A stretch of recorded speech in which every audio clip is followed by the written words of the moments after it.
Hi friends, MD Vegan. Breakfast time with a granola. I have fruit and nuts and seeds and a special yogurt dressing. I begin with that. It's an easy idea. 3 parts makes a meal, a recipe exciting. It's a little bit complex with 3. And so I begin with 3. Even parts, even ingredients. So the first ingredient of my first part is a cashew yogurt. I'll show you in another video how to make it, but you can also take any plain yogurt. They're all a little bit different. Cashew yogurt is my favorite right now. It's thick and creamy like a Greek yogurt. And you blend it with water, the cashews, 1:1 ratio to get this texture. And then the bacteria also blending. And then overnight it gets yogurt. And then it goes in the fridge. The container needs to be sealed and not too full, just a small amount of yogurt, because otherwise it goes through the lid. No lid can hold it. It's very funny, really. Made a mistake first. But the video, I show you in the video most of it, not the lid part, but it's linked under this one. And then I add date mousse and lemon juice. The second video I show you linked under this one is how to make date mousse. That is very simple, just blending dates with a little bit of water. I prefer to soak my dates now because it's easy for the blender. And a little bit of water only, because you have this nice texture then. And it lasts for a week in the fridge. And half a lemon only, half a lemon juice, because the yogurt is already tart and a little bit sour. Not too much sour. But it's nice to have a balance of sweet and sour. So a little bit yogurt, lemon juice, because of the fruit salad. The fruit salad, usually fruit have sweet and sour characteristic flavor. Sweet and sour is characteristic for fruit. Main, I would say, sugar is in fruit, and then it's sweet, and then you have the acids, and yeah. So if you put sweet and sour to the fruit, you enhance the natural flavors of the fruit. And that's a good idea, of course, makes it more exciting again. So then I have a little bit of water, because the texture of that yogurt, you see, is a little bit thick. For a fruit salad, it would be okay if the fruit are soft and juicy. You can use that. But I have granola, I have walnuts and buckwheaties, I'll show you in a moment. And for that, I need a little bit more runniness, because the granola is dried buckwheaties and walnuts. And when the granola is soaked in a little bit of creamy dressing, it is even more delicious. So that's why I like it this way. Here, it's a little bit more creamy, runny. Maybe you see this is a nice texture. This kind of runniness. You seen it? So yeah. So put the granola right in. These are the third video linked under this one has buckwheaties. How to make buckwheaties. Buckwheaties. There is buckwheat is a pseudo cereal, not a real cereal, but basically the same. The buckwheat has no gluten. That means the thing that sticks together makes the dough sticky for making a cake. Sticks together like a glue. There's no gluten in buckwheat. That's why many people like it, because they feel they don't like gluten for some reason, and so it has been a renaissance. But it's all over the planet. Buckwheat is very favorable for many people. Use buckwheat as a cereal in the morning, or for pancakes or whatever. And you just have the buckwheat, very inexpensive, sprout overnight.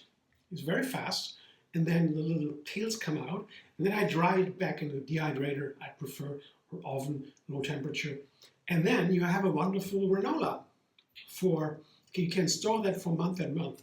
I put it here to my fruit salad and my dressing at first. Oops, I don't need the whisker anymore. And then walnuts. That's something I like for breakfast a lot. Some nice walnuts, because they have a very famous, very important fat, omega-3 fatty acid, that we need every day for the nerves, the brain, and so. And you need a certain amount. and you have a handful of walnuts, that's it. You don't need more. You can also have flax seeds, chia seeds, hemp seeds. They also have that in abundance. It's in many ingredients, but not in abundance. You need abundance. You need a lot. For example, 2 tablespoons or 1.5 tablespoons or 2 tablespoons of chia seed, flaxseed, or hemp seed is also enough for what we need a day. But we need it every day. So that's why walnuts are very nice for breakfast. It's very easy when you have nice walnuts. Sometimes the walnuts are a little bit bitter. You soak them overnight and drain and rinse it, and you'll have a wonderful walnut again. Because the best walnut is, of course, not bitter. You know, light walnut, delicious walnut, slightly little bitter, but that's normal. But oftentimes you don't get the perfect walnut, so you just soak it, and it's not perfect afterwards, but it's okay. You can eat it then. The perfect walnut is really the nice one. It's perfect from the beginning. And then the fruit now, the fruit salad is a pear and a strawberry. Here I have a pear and a strawberry. Some strawberries, some pears. And that is a wonderful combination. Tried it before. Strawberry has a magic and the pear has a magic, and together they are really counterparts, controversial a little bit, and that's exciting. The sweetness of the pear has a little bit of bitter in there, just a tiny little bit, and the strawberry has a little bit of sweet and sour. So the sour and the bitter, the pear has. There are pears with sour flavors, but usually they are more like direction alcohol. And the ripe, soft pear, how wonderful, a very unique flavor. A gentle flavor, but very unique and characteristic. And the strawberry is also characteristic in a completely different way. So I always try, new combinations or combinations of fruit and other ingredients. That's what cooking is about, putting together ingredients, combining them to make something more than its parts, I would say. And sometimes it really doesn't work, and it's not always predictable. I mean, sometimes I try something and think, oh, that would be a nice combination. And then either I say, oh, okay, well, yeah. Sometimes it really doesn't really work. And that's why it is so interesting. I do a new recipe every single day. I make a new recipe, like this one is a new recipe.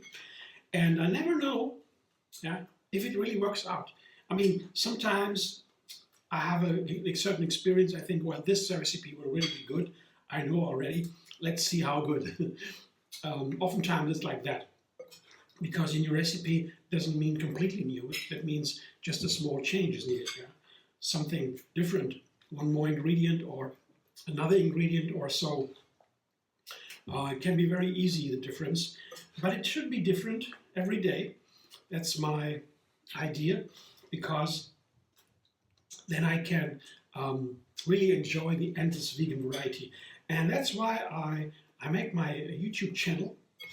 I publish a new video every day for maybe more than a decade now, and a lot of recipes here. And it's to inspire others to enjoy this endless vegan variety, all the plants we can eat, right? It's so much fun. And I want to show you how to do that, how I do that, so you can maybe feel inspired by it. And also learn a new method of making your own recipes. It's interesting, the method is called Take 3. So I show something, sometimes I say a little bit more in my videos about the method. The book's coming out soon, how that works with the recipes and so. But for now, it's enough to show you my new recipe today. That's a strawberry pear granola with walnuts and this wonderful lemon cashew yogurt. Yeah, that's it for today, and I thank you for watching. I hope you enjoy. If you like my video, subscribe MD Vegan on YouTube. Have another recipe every single day. Enjoy the endless vegan variety. And you want to support my mission to spread the vegan word, you can also donate. There's a thanks button under the video. You can make some money there, give some money. And if you have enough. So I'm very happy to continue my work. And you can also find me on Facebook, Instagram, Pinterest, and X.